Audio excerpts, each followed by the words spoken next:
जय मां कामाख्या। आपका बहुत बहुत स्वागत है कामाख्या धाम में। मेष राशि मई माह सन 2022 कैसा रहेगा, आइए जानते हैं।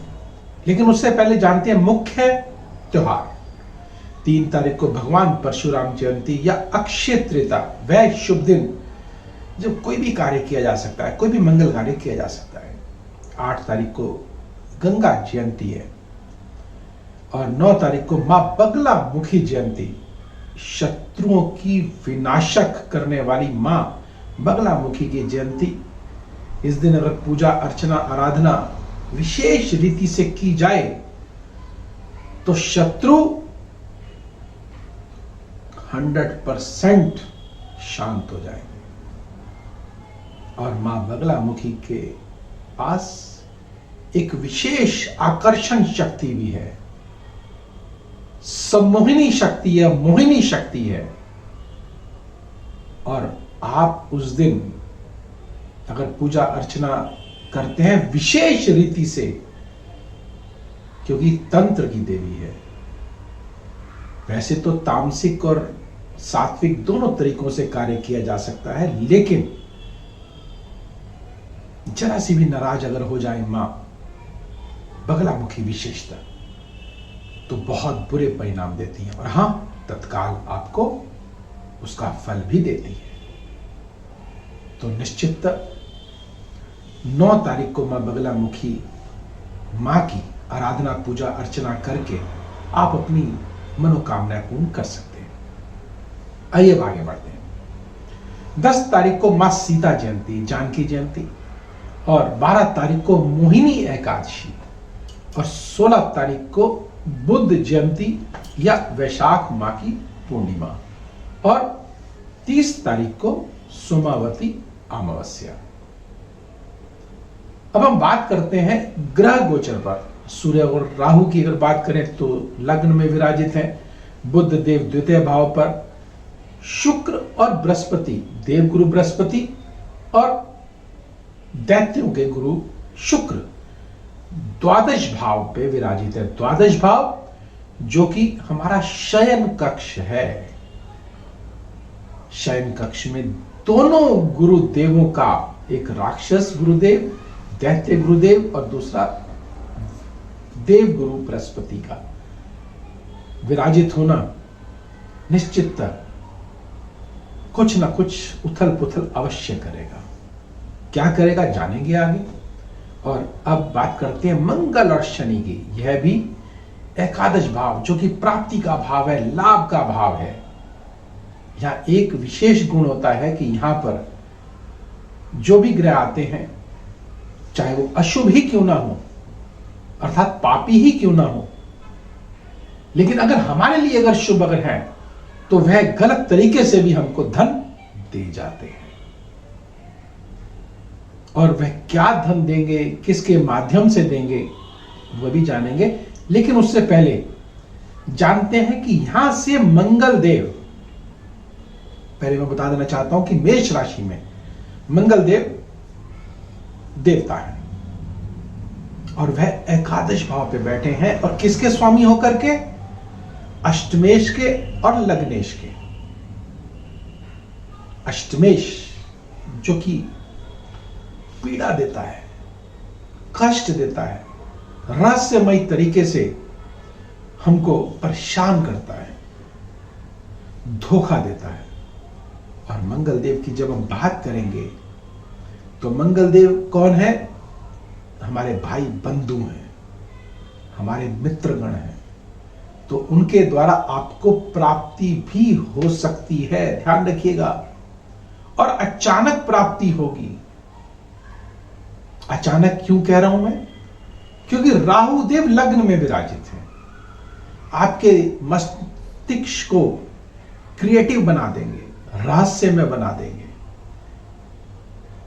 खोजी बना देंगे, या यूं कहें जो साइंटिस्ट होते हैं उनके लिए बहुत ही उत्तम है। और सूर्य देव जब लग्न में बैठे हैं तो मान सम्मान प्रतिष्ठा देंगे। मैं बात को अन्यथा ले गया, अर्थात बात बता रहा था मैं एकादश भाव की, पहुंच गया लग्न में।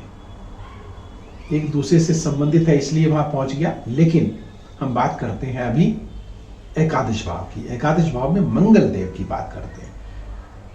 मंगल देव यहां पर शत्रु राशि में तो अवश्य है, देंगे कठिनाइयों से, लेकिन देंगे जरूर, रहस्यमय तरीके से देंगे, शत्रुओं द्वारा देंगे, लेकिन हमको पीड़ा भी हो सकती है, अर्थात पीड़ादायक है।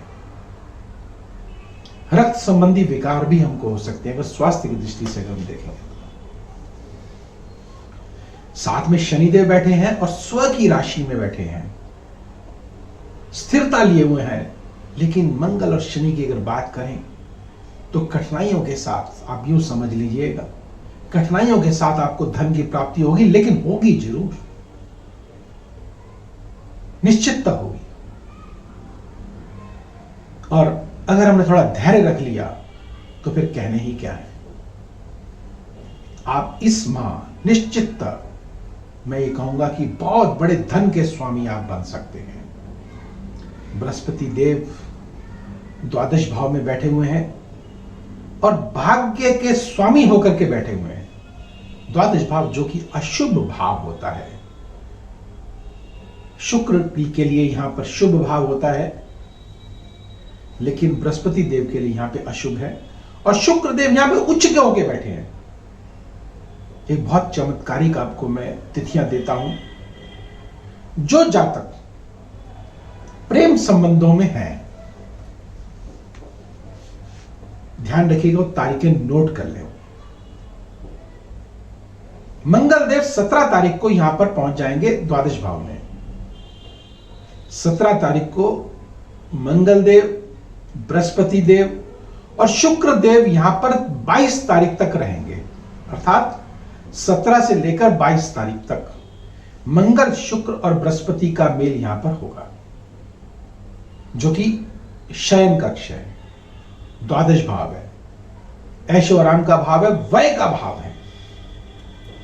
और मंगल शुक्र का यहां पर होना, बृहस्पति देव का होना, बुद्धिमता से आप अपने प्रेम संबंधों को कायम रख सकते हैं, आगे बढ़ा सकते हैं।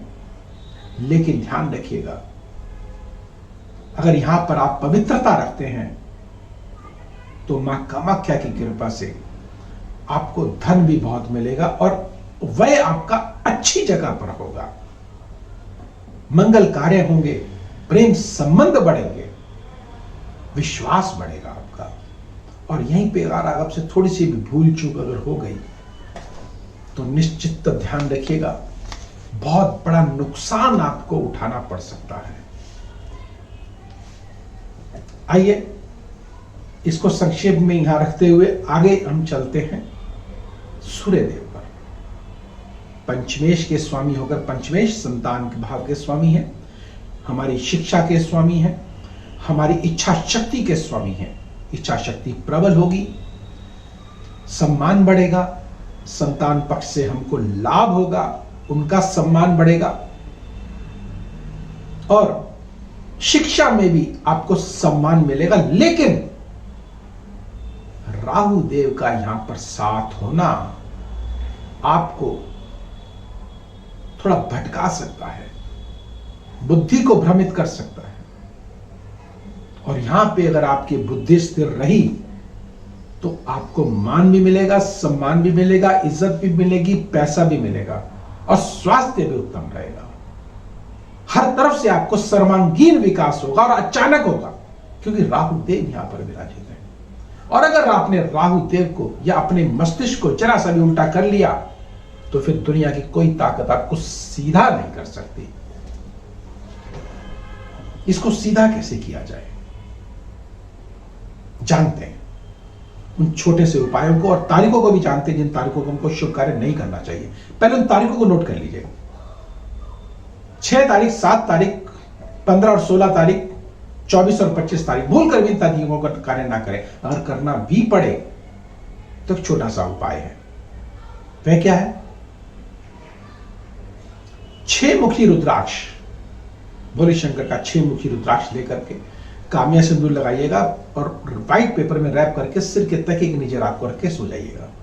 एक छोटा सा मंत्र है, शोम ओम ओम उठ, उस मंत्र का जाप करते हुए प्रातःकाल सूर्योदय से पूर्व, ध्यान रखिएगा जो तिथि आपको बता रहा हूं, जो समय आपको दे रहा हूं, जो मुहूर्त दे रहा हूं, ध्यान रखिएगा सूर्योदय से पूर्व उसको जल प्रवाह कर दीजिएगा और अपनी जो भी मनोकामनाएं हो वह अपनी रखिएगा। तो जो इस माह में अशुभ ग्रह हैं वह निश्चितता शुभ ग्रह में परिवर्तित होंगे और मंगल कार्यों में परिवर्तित हो जाएंगे और आपका भाग्य अवश्य उज्जवल हो जाएगा। यह है मेष राशि मई माह सन 2022। अगर आपको पसंद आया हो तो लाइक करें, सब्सक्राइब करें, बेल बटन को अवश्य दबाएं जिससे अगला वीडियो आपके पास सबसे पहले पहुंचे और आप लाभ उठा सकें। मैंने पिछले भी कई अंकों में आपको बताया है कि भगवान और शैतान में क्या अंतर है, वह आप अगले वीडियो में देखेंगे। अब मुझे दीजिए आज्ञा। जय मां कामाख्या।